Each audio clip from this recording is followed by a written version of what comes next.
kemarin kita berkunjung ke salah satu sekolah pertama yang kita kunjungi. Jadi kita membuat 2 kelas, ada kelas bahasa, ada kelas budaya.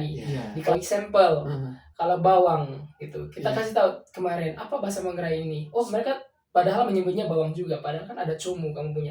Kalau bahasa sana ini, Sunda. Nah itu kan. Gitu. Jadi beda dialek. Kayak misalkan tangga kemarin kami tanya bahasa Manggarainya apa. Mereka tidak tahu, padahal kan rede. Gitu, kalau kami punya. Sama, rede juga ya. Gitu.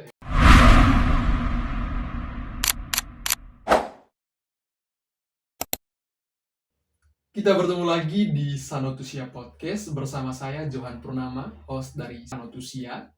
Dan Sobat Sanotusia, pada hari ini kita berbicara tentang tema yang sangat menarik, yaitu peran anak muda dalam berbahasa dan berbudaya. Dan kita sudah menghadirkan seorang narasumber yang luar biasa. Ini dia, Kakak Elvis. Halo Kak Elvis. Halo Bang Johan. Bagaimana kabarnya? Luar biasa. Bang Johan sendiri? Baik. Senang bisa bertemu dengan Kak Elvis. Senang bisa bertemu dengan Johan juga, serta teman-teman di luar sana. Baik, terima kasih Kak Elvis. Teman-teman, sebelum kita membicarakan tentang tema kita, ada pepatah yang mengatakan bahwa tak kenal tak sayang. Oke. Saya sudah memperkenalkan diri saya tadi, Johan Purnama. Giliran Kak Elvis sekarang memperkenalkan diri. Karena saya mau disayang, maka saya harus perkenalkan diri ya. Oke, baik. Jadi sapaannya apa nih buat teman-teman luar sana? Sobat Sanotusia. Sobat Sanotusia. Keren nih. Halo Sobat Sanotusia, jadi nama saya Elvis, saya adalah mahasiswa semester 7 dari Universitas Katolik Indonesia, Santo Paulus Ruteng. Dan senang bisa bertemu dengan Sobat Sanotusia pada hari ini. Terima kasih Kak Elvis. Kak Elvis sekarang semester 7. Ya. Kesibukannya apa sekarang Kak Elvis? Kesibukannya ya kuliah Bang. Kuliah. Kesibukannya tentunya kuliah, serta ada juga kesibukan lainnya juga gitu. Jadi selain, karena kan sekarang sudah semester 7, tentunya kita berurusan dengan tulisan akhir ya. Saya kira Bang Jo juga ya.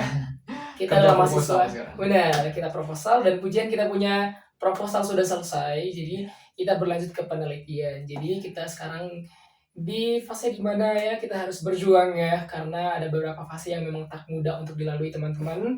Ya benar kan? Ya, dan ya kita harus lalui itu semua. Jadi persiapan untuk penelitian sih. Kesibukannya sekarang. Bagaimana rasanya jadi mahasiswa semester 7? Rasanya ada enaknya, tapi ada tantangannya juga yang luar biasa tentunya. Enaknya kenapa? Karena ya kita sudah melalui berbagai proses yang tak mudah. Dari semester yang paling sulit menurut aku ya semester 5, semester 6 magang, dan ya sekarang sudah semester 7. Dan ya it's not easy ya Bang Jo ya, kita untuk melalui hal-hal yang ya memang ada yang di luar kendali kita, tapi kita harus tetap stay positif dan harus bisa in control tentunya. Dan ya senang karena sudah bisa melalui semua dan sekarang sudah di semester baru. Bagaimana Kak Elvis melihat semester-semester yang sudah berlalu? Ada rasa puas sih dalam diri karena sudah melalui ya gitu. Ya, ada semester yang dimana it's not easy dan ketika kita berhasil untuk melalui, ada rasa kepuasan tersendiri dalam diri bahwa wow I made it gitu. Dan saya sekarang di semester 7 yang ntar lagi mungkin beberapa minggu lagi semester 8 dan kita puas dan merasa bahwa wah kita telah melalui momen-momen yang tentunya ceritanya juga banyak, ada cerita sedih, ada cerita bahagia dan banyak cerita lainnya. Ya, rasanya bangga aja sih sama diri kita sendiri. Kalau Bang Johan gimana? Ya, tentunya bangga juga Kak. Bangga juga ya kita. Jadi Sobat Sanotusia, sebelumnya saya dan Kak Elvis ini sudah kenal. Dan kebetulan kami juga kemarin melaksanakan KKN bersama di tempat yang sama dan tinggal di satu rumah yang sama. Dan Kak Elvis, saya melihat Kak Elvis ini kan seorang sosok yang mampu membangun personal brandingnya di sosial media dengan baik. Tidak juga. Tapi saya sebagai seorang teman yang melihat sosial medianya Kak Elvis, wow, ini keren sih. Thank you. Kak Elvis mengisi dengan berbagai foto-foto dan video di mana di dalamnya ada prestasi-prestasi, kemudian kegiatan-kegiatan pengabdian. Ya, menarik sekali Kak Elvis. Kenapa Kak Elvis membuat itu lebih menarik? Apakah memang ada tujuannya? Oke. Ya. Jadi Thank you Bang Jo sudah mengikuti punya Instagram dan melihat postingan-postingannya. Dan ya awalnya sih niatnya hanya untuk mengabadikan momen-momen saja ya, karena saya tipenya orang yang memang suka menghentikan waktu dengan cara memotretnya dan menyimpannya gitu. Jadi ya saya menyimpan, saya punya momen-momen yang menurut saya momen ini bagus nih dan saya post. Dan ya fakta uniknya bahwa momen-momen yang saya post di saya punya feed itu merupakan menurut aku best moments-nya gitu. Jadi ada momen yang saya lalui tapi saya simpan di highlight saja, tapi ada beberapa momen yang memang saya harus posting di feed karena momen-momen tertentu memiliki ceritanya tersendiri gitu. Kenapa saya buat seperti itunya? Tentunya apa ya, salah satu tujuannya tadi adalah untuk mengabadikan momen, yang kedua adalah ya ada tujuan personal branding juga ya, karena saya percaya bahwa di dunia yang sekarang ini, di dunia modern, banyak kesempatan-kesempatan datang bagi orang yang memang gigih untuk memanfaatkan waktunya, yang gigih untuk berjuang dan ya tidak berhenti berusaha gitu. Walaupun kita mahasiswa, tapi ya kita tetap berusaha untuk melakukan hal-hal lain yang tentunya berdampak buat diri kita sendiri dan orang lain juga. Jadi ya ada tujuan personal branding juga karena ada beberapa target di masa depan yang kita ingin capai. Ya sih Bang. Si Elvis, kemudian Elvis tadi sudah melalui semester dan saya melihat di akun Instagramnya itu Elvis mengisinya dengan berbagai prestasi-prestasi, Iya. baik di tingkat kampus, kemudian ada juga kegiatan menjadi seorang MC ya di Bejawa, kemudian di Golocuru juga. Festival Golocuru. Mungkin Elvis bisa ceritakan selama perkuliahan ini Elvis sudah meraih prestasi-prestasi apa saja? Oke, jadi teman-teman kalau untuk prestasi bukan banyak ya, tapi aku coba sebutin aja ya Bang. Jadi pas awal perkuliahan saya memang menyukai kompetisi, bukan berarti saya ingin sekali untuk bersaing dengan orang lain ya, tapi saya ingin menguji seberapa jauh saya punya kemampuan dari semester ke semester gitu. Jadi di semester awal saya mencoba untuk mengikuti beberapa kompetisi, yang mana saya tahu bahwa di dalam kompetisi ini saya berkompetisi dengan kakak-kakak tingkat, tapi saya memberanikan diri untuk mengikuti kompetisi itu. Dan ini puji Tuhan waktu itu ada kompetisi podcast di kampus, ada juara 1, ada kompetisi debat juga juara 1, dan beberapa kompetisi-kompetisi lainnya yang bahkan menurut aku ini bukan aku banget. Misalnya ada salah satu lomba yang namanya lomba miniatur. Itu kan kami harus berlomba dengan anak-anak teknik sipil dan lain-lain sebagainya. Tahu-taunya aku juara 1 gitu kan. Jadi saya juga mengikuti lomba-lomba yang menurut aku ini bukan saya punya dunia, tapi saya mencoba gitu. Oh, bagaimana sih kemampuan saya kalau misalkan di bidang ini dan sebagainya gitu. Jadi ada beberapa lomba di tingkat kampus. Nah, yang perlu disebutkan mungkin ada beberapa lomba yang menurut aku lumayan karena lombanya di tingkat nasional. Jadi ada lomba pas saya semester 3, lombanya sambil minum kali ya Bang ya. Mengenai terasa nikmat, apalagi dureng di luar teman-teman. Oke, jadi lanjut ya. Salah satu lomba yang namanya NUDC, National University Debating Championship. Jadi lomba ini merupakan lomba yang menurut aku sangat bergengsi karena ini lombanya tingkat nasional, lomba debat bahasa Inggris tingkat nasional. Jadi kita berhadapan dengan kampus-kampus yang luar biasa tentunya di luar sana gitu ya. Jadi waktu itu kami dapat juara 3 lomba di tingkat regionalnya di NTT-nya. Waktu itu kami melawan ada NTT, Maluku Utara, Papua, dan ya Papua Pegunungan dan lain-lain sebagainya. Jadi kami berkompetisi, puji Tuhan kami waktu itu meraih juara 3. Karena meraih juara 3 maka kita ke tahap nasional. Ya. Waktu itu ke Banten dan puji Tuhan semuanya berjalan lancar di sana. Kami dibiayai oleh kampus, penginapannya dan sebagainya. Waktu itu kami berhadapan dengan beberapa kampus-kampus lain yang memang hebat. Kami berdebat dengan yang dari IPB, terus ada dari Pajajaran dan kampus-kampus yang menurut kita hebat. Kita kalah sih teman-teman, tapi kita menangnya di pengalaman ya. Kita berhasil membawa banyak sekali pengalaman yang kita harus terapkan nih di kampus kita gitu ya. Jadi kita membawa banyak insight dari orang-orang yang memang udah keren gitu ya. Mereka memang udah pernah melakukan program pertukaran belajar ke luar negeri. Ada yang memang udah udah menjadi first speaker dari bahasa Inggris sejak dulu. Jadi kita harus melawan mereka ya. Kita harus terima konsekuensinya. Tapi kita menimba banyak sekali pengalaman Bang Jo gitu. Terus ada salah satu lomba lagi, ada yang namanya lomba duta bahasa. Ya. Jadi lomba duta bahasa ini untuk orang-orang yang benar-benar mencintai bahasa daerah, yang ingin melestarikan bahasa bukan cuma bahasa daerah sih, tapi ada 3 bahasa ya. Bahasa Indonesia, bahasa daerah, sama bahasa Inggris. Bahasa Inggris. Ya. Jadi ini diperuntukkan untuk orang yang menyukai bahasa-bahasa ini atau yang dinamakan Trigatra Bangun Bahasa gitu. Jadi ya saya waktu itu mengikuti, saya berlomba dengan teman-temannya, beberapa putra-putri terbaik dari NTT, dan puji Tuhan waktu itu meraih juara 2 ya, terbaik 2 putra di Kupang, Bang Jo. Setelah itu kemudian prestasi yang diraih pas semester 7, jadi tidak hanya membuat proposal, tapi juga mengikuti salah satu perlombaan di tingkat nasional kemarin, namanya Lomba Pekan Ilmiah Nusantara. Jadi ini adalah lomba karya tulis pertama yang saya ikuti gitu. Saya waktu itu melakukan seleksi di tingkat regionalnya, habis itu ke nasional, dan di tingkat nasional berhadapan dengan kampus-kampus yang hebat tadi, ada dari UI, UGM, dan sebagainya. Dan puji Tuhan waktu itu saya meraih peringkat 1 di bidang pendidikan. Iya, dengan saya punya inovasi waktu itu menciptakan sebuah aplikasi untuk belajar gitu. Nah, setelah berhasil melalui itu, waktu itu ke babak final, dan ya di babak final waktu itu belum masuk gitu. Jadi kita hanya dapat medali emas sama 2 trofi lainnya. Saya waktu itu meraih juara 1 untuk poster, best poster yang saya desain sendiri dengan saya punya Canva gratisan, dan favorit poster juga karena banyak orang yang menyukai saya punya poster itu. Dan lomba terakhir yang saya ikuti adalah lomba vlog. Jadi tak pernah terpikirkan bahwa kita akan mengikuti lomba-lomba yang receh seperti ini, tapi ikuti dan puji Tuhan dapat juara 1 untuk mahasiswa se-NTT. Itu sih Bang beberapa lomba yang bisa diceritain. Terima kasih Kak Elvis.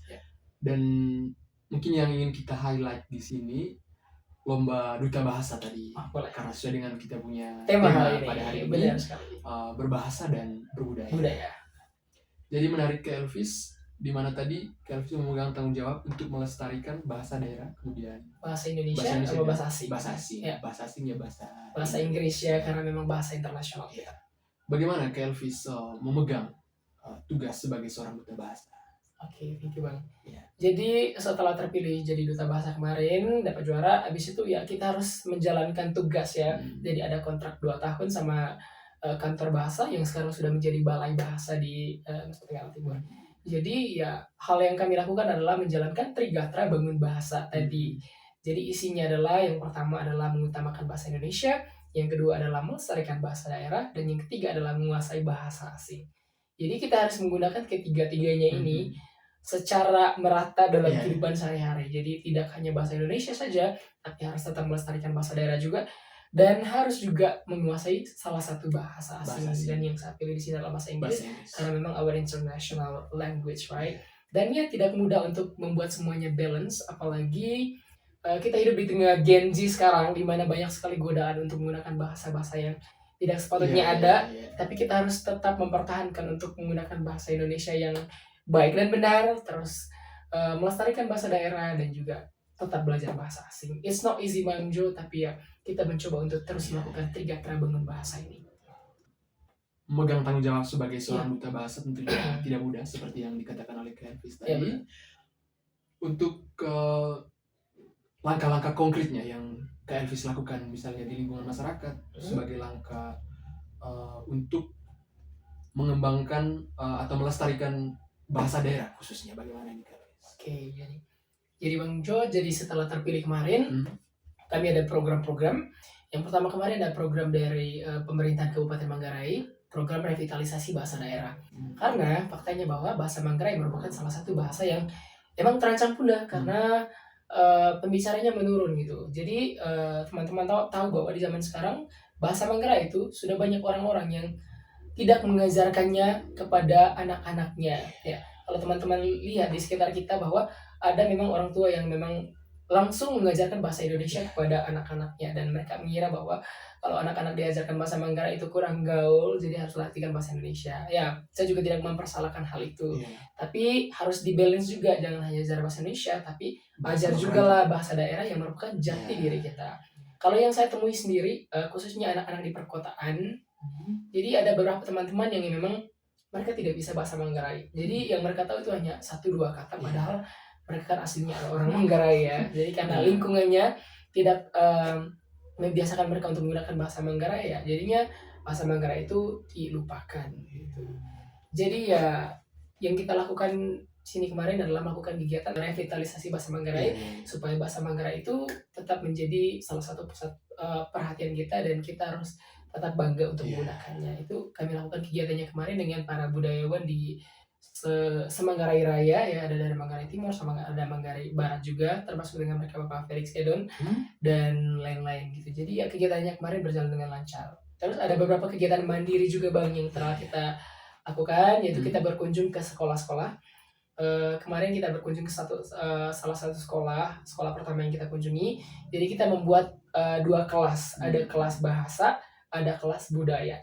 Di kelas budayanya kemarin kebetulan ada salah satu teman duta bahasa juga, dia membawa kelas budaya karena dia memang pintar sekali di hal-hal yang seperti torok, guet-guet dan sebagainya. Jadi dia kemarin membawa kelas budaya ya. Jadi bagi anak-anak yang memang interest untuk belajar soal budaya kemarin, jadi masuk ke kelasnya dia. Dan saya kemarin tangani kelas bahasanya.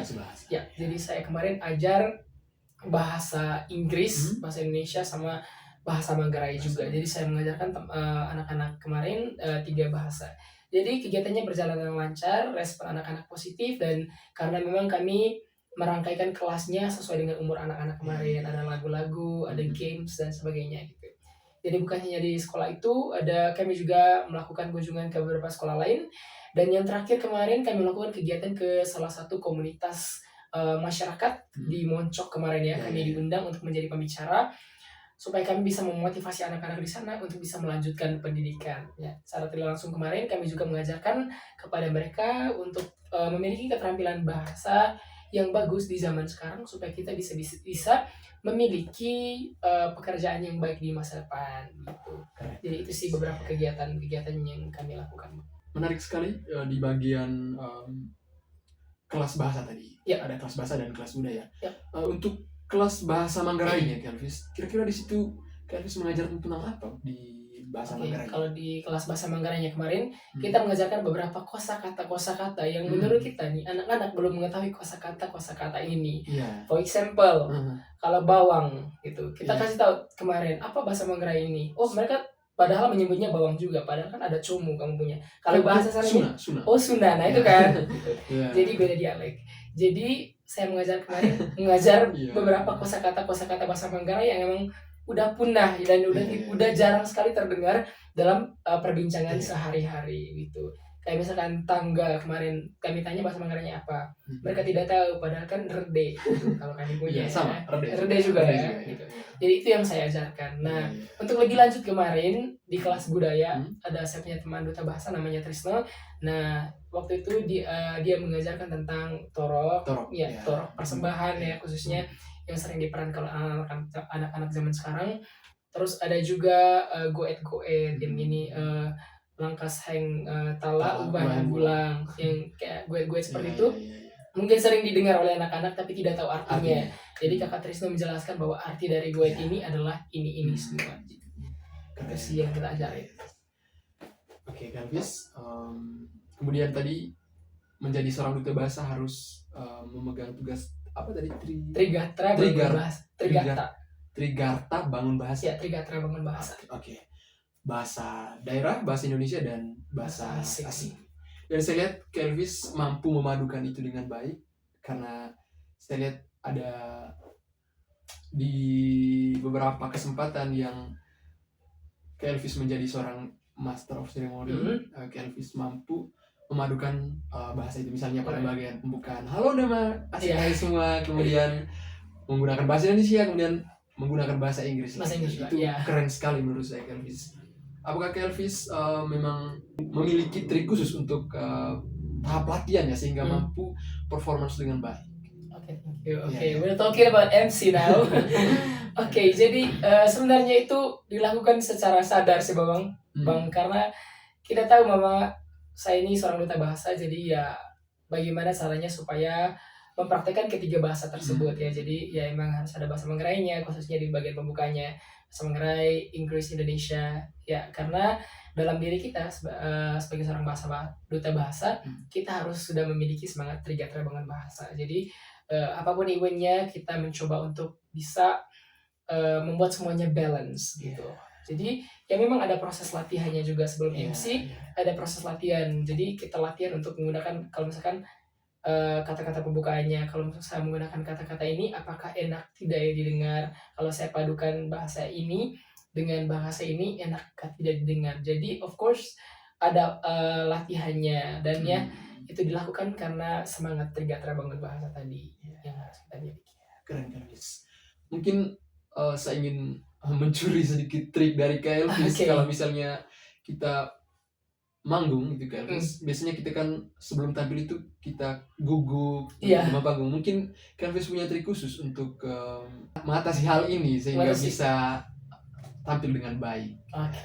Jadi gugup bukan merupakan suatu hal yang tidak baik ya teman-teman. Jadi itu merupakan suatu hal yang normal dan emang wajar dialami oleh setiap orang gitu. Jadi orang-orang besar saja ya mengaku gugup kalau misalkan tampil di depan orang banyak, apalagi kita gitu lah.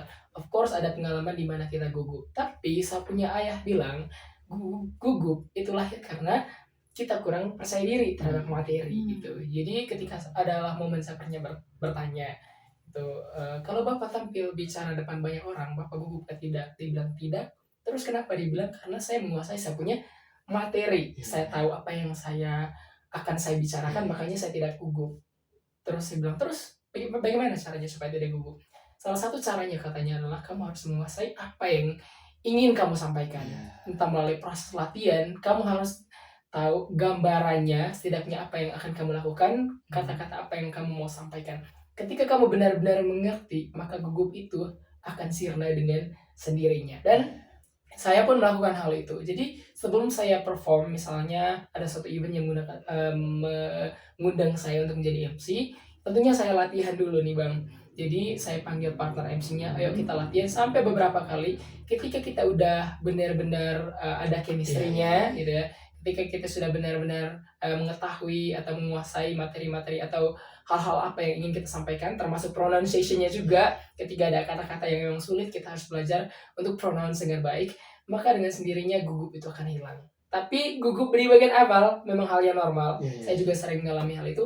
Tetapi ketika kita sudah ketika kita sudah on the stage, dan ketika kita sudah mulai menyapa para penonton atau audience, dengan sendirinya gugup itu akan hilang.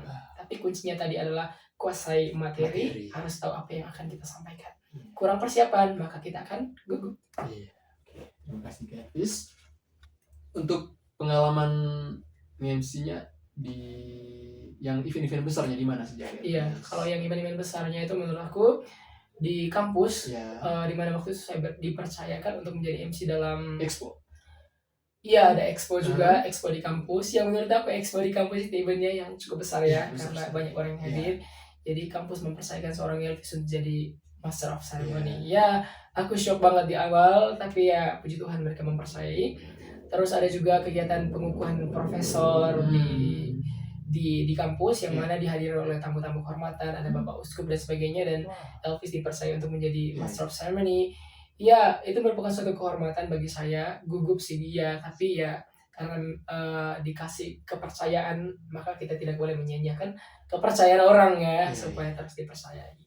Terus setelah dari momen-momen MC di kampus, saya dipercaya untuk satu kegiatan menurut aku lebih besar lagi, di mana kita membawa nama kampus keluar daerah. Waktu itu Unika ada expo di Bajawa gitu. Jadi saya bersama-sama punya partner perempuan di kampus, Putri Budaya, namanya Cantika teman-teman. Jadi kami menjadi MC di sana, dan ya MC-nya kami menjadi MC utama dalam 2 malam. Ya, waktu itu ada perlombaan paduan suara antar pelajar se-Kabupaten Nagekeo dan Ngada. Jadi menurut aku eventnya sangat besar, ramai juga, banyak yang hadir Bang Jo. Dan ya, it was a very good experience for us. Terus ada beberapa momen-momen lain juga di Festival Golo Curu, Festival Golo Curu, dan beberapa MC lainnya di Manggarai. So, jadi ya sejauh ini pengalamannya seru sih Bang. Saya rasa setiap kali performance juga tentunya tanggung jawab sebagai seorang duta bahasa juga harus dijalani dong Bang. Tidak boleh ditinggali, harus ada. Keren Kak Elvis. Dan saya tertarik juga dengan beberapa kegiatan yang Kak Elvis jalani di masyarakat, kegiatan pengabdian seperti membentuk sebuah komunitas literasi kalau tidak salah, dan juga kegiatan-kegiatan kami. Kira-kira apa motivasi sampai ke Elvis melakukan kegiatan ini? Oke. Ya. Jadi teman-teman, jadi saya juga ada melakukan beberapa kegiatan di kampungnya, kayak pelayanan kecil lah yang dilakukan selain dari berkuliah gitu. Jadi setelah pulang kuliah biasanya Elvis pulang ke kampung dan saya membentuk salah satu komunitas kecil namanya Literasi Permata Desa. Ruang literasi untuk permata-permata desa di luar sana. Karena ya saya menganggap bahwa anak-anak kecil di kampung mereka semua adalah permata-permata yang mungkin sekarang masih berlumpur ya, orang belum bisa melihat nilai mereka, tapi ketika kita membersihkannya dan menempatkannya di tempat yang layak, maka mereka akan menjadi diamond yang seutuhnya, yang bersinar ya, yang bisa memikat orang lain. Jadi saya di kampung membentuk sebuah rumah literasi untuk anak-anak supaya mereka bisa datang belajar gitu. Jadi saya fokusnya ke bahasa Inggris sih. Jadi kenapa bahasa Inggris? Karena itu sebenarnya lahir dari saya punya empati, keprihatinan bahwa kok anak-anak di luar sana bisa memiliki kemampuan bahasa Inggris, kok anak-anak di luar sana memiliki kesempatan untuk bisa private bahasa Inggris gitu, karena memang mereka memiliki uang dan sebagainya, jadi mereka memiliki akses ke bahan-bahan belajar yang bagus ataupun mereka bisa privat, jadi mereka memiliki kemampuan bahasa Inggris yang sangat bagus. Tetapi anak-anak di saya punya kampung maupun di daerah Manggarai yang lainnya tidak mendapatkan hal itu. Nah, bagaimana caranya supaya teman-teman di kampung juga memiliki kesempatan yang sama? Maka waktu itu saya memutuskan untuk melahirkan Literasi Permata Desa ini. Jadi itu gratis dan anak-anak bisa datang untuk belajar gitu. Jadi sudah ada beberapa buku yang disumbangkan oleh beberapa tokoh kemarin. Jadi mereka menyumbangkan buku supaya anak-anak bisa belajar gitu. Saya mengajar bahasa Inggris sembari mengajarkan ilmu-ilmu dasar juga, kayak latihan membaca. Karena yang datang Bang Jo bukan hanya anak-anak SD, tapi ada juga anak-anak yang memang 4-5 tahun yang belum SD. Jadi saya bagi kedua kelas, ada kelas anak-anak yang memang udah bisa baca sendiri dan yang lainnya yang belum bisa membaca. Jadi saya mengajar membaca dan saya juga mengajar bahasa Inggris dan beberapa materi-materi lainnya. Terus untuk sekaminya juga, karena saya di kampung aktif di OMK juga. Iya, saya pengurus OMK. Jadi kita sering diundang oleh pembina kami untuk menjadi pembicara di dalam kami punya komunitas. Ada gabungan dari Sekami Remaja, dan OMK. Jadi kita sering dipanggil, misalnya di weekend kali ini kita akan berbicara tentang ini, yang jadi pematerinya adalah kakak Elvis gitu. Jadi ya kita aktif di kegiatan-kegiatan itu juga. Jadi itu semua lahir dari kita punya rasa empati dan kita punya rasa sayang sih kepada anak-anak di daerah kita sendiri. Kita mau supaya mereka juga memiliki kesempatan bertumbuh yang sama seperti anak-anak di luar sana. Karena seperti yang kita ketahui Bang Jo, bahwa anak-anak di NTT mereka kurang memiliki kesempatan yang sama ya, khususnya di bidang education tentunya ya. Kayak alat peraga kurang di beberapa sekolah, terus kita memiliki akses yang kurang ke beberapa buku bacaan dan sebagainya, ataupun guru-guru yang benar-benar mengerti kita punya kebutuhan. Jadi ya kita harus turun tangan untuk bisa menjadi penolong lah bagi anak-anak zaman ini sekarang. Walaupun bukan bantuannya besar, tapi ya dikit-dikit akan menjadi bukit. Apakah ini juga bagian dari tugas sebagai seorang duta bahasa? Iya, karena di sini juga ya kita mengajarkan bahasa gitu. Jadi ya of course kita menggunakan bahasa perantara, bahasa Manggarai untuk bisa mengajarkan anak-anak di kampung. Jadi saya juga menjalankan peran sebagai duta bahasa, yaitu melestarikan bahasa daerah. Karena anak-anak di kampung Bajo kita tidak bisa sepenuhnya menggunakan bahasa Indonesia gitu. Jadi bahasa Manggarai pun kita bisa gunakan sebagai bahasa pengantar supaya bisa mengerti gitu. Oke, terima kasih Bang Elvis. Dan sebagai seorang duta bahasa, juga sebagai seorang mahasiswa bahasa Inggris, tentunya Kak Elvis punya bayangan ke depannya mau jadi seperti apa. Apalagi saya lihat Kak Elvis memang sebelumnya sebagai seorang guide ya. Oh iya. Kira-kira itu masa lalu. Apakah Kak Elvis akan balik lagi menjadi seorang guide atau menjadi seorang apa? Iya. Jadi sebelumnya pernah menjadi tour guide untuk bisa belajar lebih banyak bahasa Inggris. But at the end of the day saya sadar bahwa kita tidak bisa menjadi tour guide sampai kita tua. Tapi kita bisa menjadi sesuatu yang kalau misalkan di masa tua kita bisa menjadi sesuatu yang lebih berguna lagi tentunya. Dan aku berpikir bahwa I'd like to be a teacher. Ya, karena kenapa menjadi guru itu lahir dari saya punya cita-cita juga, ingin mencerdaskan kehidupan bangsa supaya anak-anak di NTT tadi khususnya di Manggarai memiliki kesempatan yang sama untuk bisa bersinar, untuk bisa bersaing di dunia yang modern sekarang ini. Jadi setelah tamat kuliah saya ingin tetap menjadi guru. Jadi itu saya punya mimpi sejak sebelum masuk kuliah. Jadi masuk kuliah ingin menjadi guru, ingin mengajar gitu. Dan memang sih Bang Jo, banyak orang yang bilang kalau kau jadi guru nanti kau punya gaji bakal kecil. Terus kau akan tinggal di gubuk-gubuk kecil sekitar sekolah yang dipersiapkan untuk guru dan lain-lain sebagainya. Tapi ya kembali lagi, saya juga melihat beberapa guru yang memang sukses ya Bang Jo ya. Jadi mereka tidak hanya melakukan satu pekerjaan, tapi mereka bisa melakukan kerjaan lain selain menjadi guru, tapi dengan tetap menjadi guru yang memang berkualitas. Jadi ketika mereka bisa melakukannya, why we cannot do it? So kita juga bisa melakukannya. Jadi tujuannya, cita-citanya ingin menjadi educator di masa depan, tapi ingin melakukan hal lain juga yang tentunya dapat bermanfaat dan bisa memberikan cuan ya bagi kehidupan kita. Keren. That's the plan. Terima kasih Kak Elvis. Tak terasa kita sudah ngobrol banyak, kita juga mendapatkan banyak informasi juga dari Kak Elvis. Tentunya bermanfaat bagi saya dan juga sobat-sobat Sanutusia di luar sana. I hope. Jadi sobat Sanutusia, pada bagian akhir ini saya ingin memberikan kesempatan kepada Kak Elvis untuk menyampaikan pesan kepada sobat pendengar. Oke. Pesannya apa ya? Penasaran kan? Oke, jadi gini teman-teman, saya bukanlah orang bijak yang bisa memberikan kata-kata motivasi yang luar biasa supaya kita bisa sangat termotivasi dan lain-lain, tapi saya bisa memberikan sepatah kata yang lahir dari pengalaman saya sendiri. Jadi yang pertama yang ingin saya sampaikan adalah you have to be yourself. Kamu harus bisa menjadi diri kamu sendiri. Oke, jadi ada banyak kekuatan yang lahir dari kita punya diri ketika kita menerima diri kita, ketika kita menerima siapa diri kita sesungguhnya dengan keterbatasan kita dan dengan segala kelebihan kita gitu. Jadi ketika kita mampu memiliki kepercayaan diri atau ketika kita mampu menerima diri, maka kita dengan sendirinya membuka banyak peluang dan banyak potensi-potensi dari dalam diri kita. Dengan percaya diri kita bisa menjadi orang-orang atau kita bisa menjadi sesuatu yang kita mau gitu teman-teman. Jadi ya kalau dari saya sendiri dengan percaya diri saya bisa belajar menjadi MC ataupun mengikuti berbagai perlombaan gitu. Dan itu juga bisa terjadi dalam diri teman-teman. When you believe in yourself, you can unlock all the potential that you have in your life gitu. Jadi ya jangan lelah untuk menjadi diri kamu sendiri. Oke. Terus yang kedua adalah itu berkaitan dengan tema kita pada hari ini, yaitu tentang bahasa dan budaya. Jadi teman-teman hidup di zaman sekarang ini, kita tidak boleh malu untuk berbahasa daerah ya. Saya tekankan di bahasa daerah. Karena apa? Bahasa daerah adalah jati diri kita yang memang tidak boleh terpisahkan dari dalam diri kita.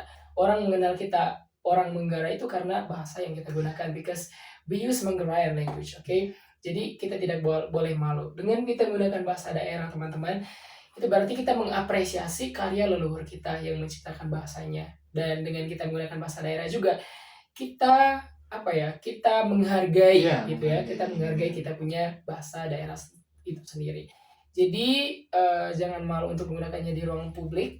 Ya, tapi tentunya sesuai konteks juga ya teman-teman. So don't be shy to use bahasa Manggarai karena itu merupakan jati diri kita yang tidak boleh terpisahkan ya. Gitu pun juga dengan budayanya ya. Budaya Manggarai merupakan suatu mutiara atau suatu hal yang sangat berharga dalam diri kita yang tidak boleh kita nomor duakan. Oke, jadi budaya kita adalah jati diri kita yang perlu kita junjung tinggi karena itu merupakan siapa kita. Oke, jadi pada hari ini saya ingin sampaikan kepada teman-teman untuk jangan berhenti berjuang dan terus berjuang untuk bisa menjadi sesuatu yang kamu impikan. So keep being yourself and hargai bahasa dan budaya kamu dan tetap berjuang dan don't forget to pray also karena segala sesuatu yang kamu lakukan akan berhasil dengan doa. Dan tanpa doa itu akan terus menjadi sebuah impian. Terima kasih Elvis. Jadi sobat Sanutusia, sekian dulu untuk tema kita pada hari ini. Tentunya sobat Sanutusia juga sudah mendengarkan apa yang kami bicarakan pada hari ini. dan tentunya mampu menginspirasi teman-teman di luar sana. Terima kasih sudah menonton sampai akhir video ini. Terima kasih banyak, Oke, Fis. terima kasih banyak Bang Jo. Sampai ketemu lagi.